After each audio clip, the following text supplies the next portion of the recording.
नमस्कार दर्शकों, स्वागत है आप सबको आपके Chaitanya Man channel beauty of Bhagavad Gita में। मैं आज आपको एक ऐसे स्टोरी सुनाने वाली हूँ जिसको सुनने के बाद आप सबके दिल भर आएंगे। तो चलिए शुरू करते हैं वो स्टोरी शुरू करने से पहले मैं आपको बताना चाहती हूँ भागवत गीता के दूसरे अध्याय में ये स्टोरी वर्णित है। तो चलिए स्टोरी में क्या है सुनते हैं। एक गांव में एक छोटा सा परिवार था जिसमें माता पिता उनके परिजनों भी रहते थे। उसमें उनका एक लड़का था जो कुछ काम नहीं करता था, सिर्फ दिन भर खाता रहता था, सोता था, उठता था, फिर खाता था, फिर सो जाता था, कोई काम नहीं करता था, बस आलसी बन के रह जाता था। जब वो बड़ा होने लगा तभी उनके माता पिता और उनके घर वाले उनको भगा दिए। तुम तो कुछ काम करने वाले हो नहीं, सिर्फ खाते हो और सोते हो, निकल जाओ इस घर से। तुम इस घर में रहने के लिए लायक ही नहीं हो। तो वो बेचारा क्या करता, इतना बड़ा जो हो चुका है, भोला भी था, सबके कहने पर उसके घर से निकल गया। थोड़े दूर जाकर देखा एक मंदिर आया। उस मंदिर में एक ऋषि थे जो वहां पे गुरु थे। वो वहां पे पूजा पाठ कर रहे थे और उसने देखा कि उस गुरु के साथ बहुत सारे शिष्य हैं जो वहां पे सिर्फ पूजा पाठ करते थे, कोई और काम नहीं। इसलिए उसे लगा शायद मैं वहां पे जाऊं तो उस गुरु मुझे रख दे। ऐसा सोचकर जब मंदिर में पहुंचा फिर गुरु के पास जाके बोला कि हे गुरुदेव, क्या मैं यहाँ पे रह सकता हूँ? तो गुरुदेव ने जवाब दिया, हाँ रह सकते हो, लेकिन तुम्हें यहाँ पे पूजा पाठ करना होगा। उसने कहा सिर्फ पूजा ही तो करना है, मैं कोई और काम नहीं कर सकता। तो गुरुदेव ने कहा सिर्फ पूजा पाठ कर लो। तो इस इंसान ने वहां पर रहना शुरू कर दिया और हर रोज पूजा पाठ करने लगा। ऐसा करते करते एक महीना गुजर गया। उस एक महीना के बाद आया एकादशी का दिन। अब सबको पता होगा एकादशी के दिन बहुत सारे लोग उपवास भी करते हैं, तो अपने मन की इच्छा को प्राप्ति करने के लिए। जब एकादशी आया, उस मंदिर में एकादशी में कोई नहीं खाना खाता था। ये क्या किया, गुरु के पास गया और कहा गुरुदेव, आज का खाना कहाँ है? आज रसोड़े में कोई भी नहीं है और कोई भी खाना तैयार नहीं कर रहा है, भगवान को भूख कैसे लगेगा? तभी गुरुदेव जवाब देते हैं, हे पुत्र, आज एकादशी है, एकादशी के दिन हम सबका उपवास है, कोई भी भोजन आज ग्रहण नहीं करेगा। तभी वो बोलता है, हे गुरुदेव, मुझे तो सिर्फ खाना खाने के अलावा कुछ नहीं पता। अगर मैं आज के दिन खाना नहीं खाऊंगा तो मैं कल का सूरज देख ही नहीं पाऊंगा, मैं जीवित ही नहीं रहूंगा। मैं खाने के बिना जी ही नहीं सकता गुरुदेव। मैं खाऊंगा और खाऊंगा, मैं जरूर खाऊंगा। तभी गुरुदेव जवाब देते हैं, हम सबका तो उपवास है, हम सब में से कोई भी आज भोजन का हाथ नहीं लगाएगा। सिर्फ अगर तुम खाना चाहते हो, उपवास नहीं करना चाहते हो तो मत करो, तो जाके खुद बना लो और खुद खा लो। तभी वो सोचता है, ठीक है, भूखा रहने से बेटर है कुछ खा लेता हूँ, कुछ खाने के लिए कुछ बना लेता हूँ। तभी गुरुदेव कहते हैं, समंदर के उस पार है, वहां पे लेके जाओ सारे के अनाज और कुछ जलाने के लिए सब कुछ दे दिए। वहां पे जाओ, वहां पे तुम खाना बनाओ और खाओ। हाँ, ये मत भूलना, खाना बनाने के बाद जो भी खाना बनाओ वो भगवान राम जी को भोग लगाने के बाद ही खाओगे। तभी वो इंसान कहता है, ठीक है गुरुदेव। तो ये कहकर गुरुदेव से सारा अनाज लेकर वहां पे पहुंच गया समंदर के पास। समंदर के किनारे बैठकर आग जलाया, उसके ऊपर बहुत सारा अनाज डाल के अपना खाना तैयार कर दिया, थोड़ा सा ही एक जन के लिए। फिर उसे याद आया, गुरुदेव कहते थे कि राम जी को पहले भोग लगाना, उसके बाद खुद खाना। तभी वो ध्यान में बैठता है, हे राम जी आइए, हे राम जी पधारिए, मेरे भोजन का भोजन ग्रहण करिए, हे राम जी पधारिए, ऐसे बोला। तब वहां पे कोई भी आया नहीं। तभी उसे लगा, गुरुदेव ने तो कहा है अगर राम जी भोग लगाते हैं तभी तुम खाना। वो तो ठहरा भोला इंसान, उसको कुछ नहीं पता था कि सच में भगवान नहीं आने वाले। तभी वो बैठे रहा, जब तक भगवान जी नहीं आते राम जी, तब तक तो मैं खाना नहीं खा सकता, क्योंकि गुरुदेव कहते हैं राम जी जब तक भोग नहीं लगाते तब तक खाना मत खाना। लेकिन उसे थोड़ी ना पता था कि सिर्फ भोग लगाना है, भगवान नहीं आएंगे, क्योंकि वो बोला था। इसलिए वो बैठे लगा, हे भगवान जी बहुत भूख लग रहा है, पधारिए, हे भगवान जी पधारिए, हे राम जी भोजन लगाइए। उस बेचारे की उस भोलेपन की बुलावे को देखकर खुद राम जी प्रसन्न होकर मुस्कुराने लगे और उसको उतना ज्यादा वेट ना कराकर उनके सामने आ गए। उस इंसान के सामने भगवान श्री राम जी पधारे और उनके साथ साथ सीता माँ भी थे। और वो इंसान देखकर आश्चर्य हो गया, मैं तो सिर्फ भगवान राम जी को बुलाया था, हे राम जी पधारिए, लेकिन उनके साथ सीता माता कहाँ से आ गई? और मैंने तो नहीं बुलाया था, अभी तो मेरे पास सिर्फ एक जन का खाना है, अब मैं क्या करूं? तो वो क्या कहा, उस एक किस्म का खाना को दो तरीके में कन्वर्ट किया और थोड़ा भगवान श्री राम को और थोड़ा सीता माता को प्रदान कर दिया। और सोचा ठीक है, आज नहीं खा पाया तो ठीक है, आज मैं भूखा रह जाता हूँ। लेकिन वो भगवान राम और सीता को देखकर बहुत प्रसन्न हो गया, बोला ठीक है, भगवान अपने माता को लेकर आए तो सीता माता और राम जी खाइए, मैं आज भूखा रह जाता हूँ।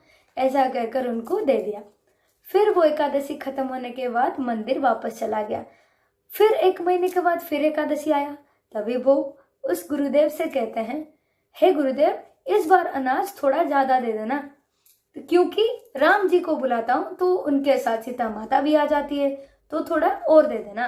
तो उस गुरुदेव ने सोचे इसको ज्यादा भूख लग रहा है, इसलिए ज्यादा अनाज मांग रहा है, इसलिए भगवान का नाम डाल रहा है। ठीक है, वो रसोड़े में जाकर गुरुदेव कहते हैं इसको जितना अनाज चाहिए उतना दे दो। तो वो लेकर फिर से चला गया, फिर से खाना बनाने लगा। तो फिर से वो क्या किया, फिर से वो सोचा कि पहली बार जब मैंने 1 लोग के लिए खाना बनाया था तब राम जी ने सीता माता को लेकर आ गए, तो इसीलिए मैं इस बार भी 2 लोगों के लिए खाना बना देता हूँ। ऐसा कहकर 2 लोगों के लिए खाना बना दिया। तभी फिर से खाना खत्म होने के बाद बुलाया, हे राम जी पधारिए, हे सीता माता पधारिए, मेरी भोजन का भोजन ग्रहण करिए, हे भगवान भोग लगाइए। ऐसा कहकर हृदय से बुलाने लगा वो बोला इंसान। भगवान श्री राम भी, और आपको सबको तो पता होगा, भगवान भोले लोगों के साथ कौतुक करना तो बहुत अच्छा लगता है। वो इस बार उसकी परीक्षा लेने के लिए क्या किए, वो अपने सीता माता के साथ लक्ष्मण, भरत, शत्रुघ्न और हनुमान जी को भी साथ में। ये देखकर उस भोले इंसान को लगा, अरे पिछले बार जब राम जी को बुलाया था वो सीता जी को लेकर आ गए, इस बार मैं अगर इन दोनों को बुलाया तो अपने वंश को लेकर आ गए, भरत जी, शत्रुघ्न जी, लक्ष्मण जी और उनके साथ हनुमान जी को। अब मैं भोजन कहाँ से लाऊं? ठीक है, इस बार में मैं भूखा रहता हूँ और इन सबको खाना देता हूँ। तो इन सबको बांट दिया भोजन। उसके बाद उस अनजाने को क्या पता था, अनजाने में ही उस भोले इंसान ने एकादशी का उपवास रखने लगा, है कि नहीं। इस बार जब वापस गया एकादशी खत्म करके, नेक्स्ट बार जब एकादशी आया तब गुरुजी से कहता है, हे गुरुदेव, आपके राम जी को बुलाता हूँ तो कभी सीता मैया को लेकर आते हैं, और कभी राम जी को और सीता मैया को बुलाती हूँ तो पूरा संसार को लेकर आ जाते हैं, अपने पूरे वंश को लेकर आ जाते हैं। तभी उस गुरुदेव को लगा कि ये कहीं अनाज लेकर बेच तो नहीं ले रहे, बेचकर पैसा तो नहीं ला रहा है, ये खा रहा है या बेच रहा है। तभी ये सोचकर ये डाउट किया और रसोड़ी में जाके कहा कि इस इंसान को जितना भी अनाज चाहिए दे दो। तो सारे के सारे अनाज उसको दिया गया। फिर गुरुदेव सोचे कि ये कर क्या रहा है, मुझे एक बार परीक्षा करना चाहिए। तो क्या कहे, समंदर के पास में जो एक पहाड़ था उसके साइड में ही गुरुदेव देखने लगे ये कर क्या रहा है। उस बार क्या किया, उस इंसान ने सोचा इस बार मैं भोजन नहीं बनाऊंगा, पहले भगवान श्री राम को बुलाऊंगा ताकि वो कितने लोगों को लाते उसके बाद देखता हूँ, उसके बाद मैं कुकिंग करूंगा। फिर वो बैठने लगा, फिर बुलाया, हे राम जी पधारिए, हे राम जी आइए, जल्दी से पधारिए, मुझे बहुत भूख लग रहा है। तभी भगवान श्री राम प्रसन्न होकर उसके सामने प्रकट होते हैं और देखते ही देखे वो पूरे अपने राज्य को ही साथ में लेकर आते हैं।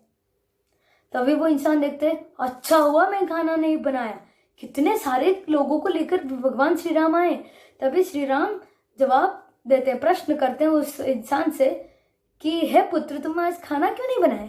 तो उस इंसान ने कहा, नहीं बनाया प्रभु, मैं एक बार कहता हूँ तो आप बहुत सारे लोगों को लेके आ जाते हो, एक बार गिनना तो चाहिए ना। और एक बात प्रभु, हर बार मैं बनाता हूँ, मुझे तो कुछ मिलने है वाला नहीं, मैं तो कुछ खाने वाला हूँ नहीं, जितना बनाता हूँ मैं उतना बांट देता हूँ, मैं तो भूखा रहने वाला हूँ। अगर आप लोगों को खाना है खुद बना लो और खुद खा लो, मैं सारे अनाज आपके लिए ले चुका हूँ।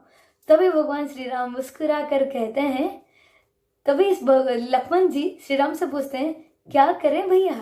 तो भगवान श्री राम कहते हैं, अगर भक्त अगर कहता है कुछ काम करने के लिए भोलेपन से, उसको मना तो नहीं कर सकते, चलो आज हम ही बना लेते हैं। तभी भगवान श्री राम माता सीता से कहते हैं, आप ही जाइए माता, खाना बनाइए। तभी माता सीता रसोड़े में खुद अपने हाथों से खाना बना रहे हैं। अगर माँ सीता अगर खाना बनाते हैं तो बहुत सारे ऋषि मुनियाँ आकर वहाँ पे प्रसाद लेकर जाते हैं। तभी गुरुदेव उस पहाड़ के पीछे छिपकर देखते हैं, ये सारे अनाज को लेकर इस इंसान बैठा क्यों है, उसको तो कुछ नहीं दिख रहा है। तभी वो आकर उस इंसान से पूछते हैं, तुम अनाज तो लेकर आए हो, कुछ बना क्यों नहीं रहे हो, कब खाओगे तुम? उस इंसान कहते हैं, हे भगवान, एक तो मुसीबत ये है कि भगवान श्री राम को बुलाओ तो सब आ जाते हैं, और एक मुसीबत है इनको कुछ नहीं दिख रहा है गुरुदेव को। गुरुदेव को इस इंसान ने कहा, हे गुरुदेव, अभी तो माता सीता खाना बना रही है और इतने सारे लोग हैं और आप बोल रहे हैं आपको कुछ दिखाई नहीं दे रहा। गुरुदेव कहते हैं, सच में मुझे दिखाई नहीं दे रहा। तभी वो इंसान भगवान श्री राम से प्रार्थना करता है, हे प्रभु, आप मुझे तो दिख रहे हो लेकिन गुरुदेव क्यों नहीं दिख पा रहे? तो भगवान श्री राम कहते हैं, तुम सरल इंसान हो, मन से बुलाते हो, इसलिए मैं तुम्हें दिखता हूँ, किसी और को मैं नहीं दिख सकता। तभी गुरुदेव को उस इंसान ने कहता है, हे गुरुदेव, आप सरल नहीं हैं, इसलिए आपको भगवान श्री राम दिखाई नहीं दे रहे। तभी वो इंसान गुरुदेव रोने लगे कि हे प्रभु, सच में मैं सरल नहीं हूँ, मैं सब कुछ किया लेकिन मैं कुछ नहीं हूँ। इस इंसान ने भगवान श्री राम से कहा, हे प्रभु, मेरे गुरुदेव तो बहुत बड़े गुरु है, वो सब जानते हैं, सारे गीता भागवत सब जानते हैं, फिर भी आप उनके सामने प्रकट नहीं होते। उनकी ये सोच को देखकर, इनकी ये भोलेपन को देखकर भगवान श्री राम उनके गुरुदेव के भी सामने प्रकट हो गए और वहाँ पे आशीर्वाद देने लगे। तभी गुरुदेव को समझ में आया कि ये इंसान अनाज को लेकर यहाँ पे कर क्या रहा था। तो आपको इस स्टोरी से क्या पता चलता है? हम कितने भी पूजा पाठ कर ले, हम चाहे कितने भी मंदिर भ्रमण कर ले, कुछ प्राप्त नहीं होने वाले। अगर सरल और स्वच्छ मन से एक वक्त के लिए भी हम भगवान को बुलाए तो भगवान हमारी जरूर सुनेंगे। ये स्टोरी में ये वर्णित होता है। कैसा लगा स्टोरी, आप मुझे जरूर बताइएगा। तो चलिए शुरू करते हैं आज का श्लोका। यद्यप्येते न पश्यन्ति लाभोपह तचेतसः कुलख्यत कृतं दोषं मित्र।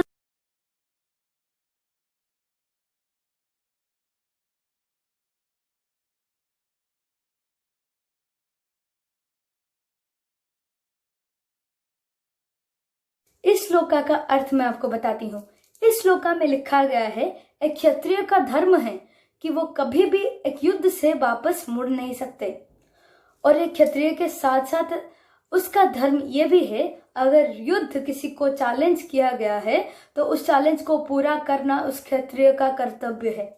इसमें दुर्योधन के सारे टीम से पांडवों के टीम के साथ एक चैलेंज था जिसमें अर्जुन शामिल थे, इसलिए अर्जुन को ये कर्तव्य था कि वो युद्ध से ना मुड़े।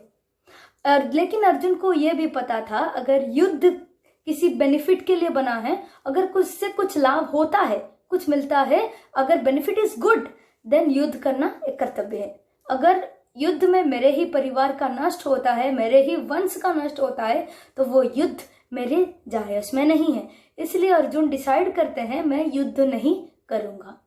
इस श्लोका का अर्थ यही बताया गया है।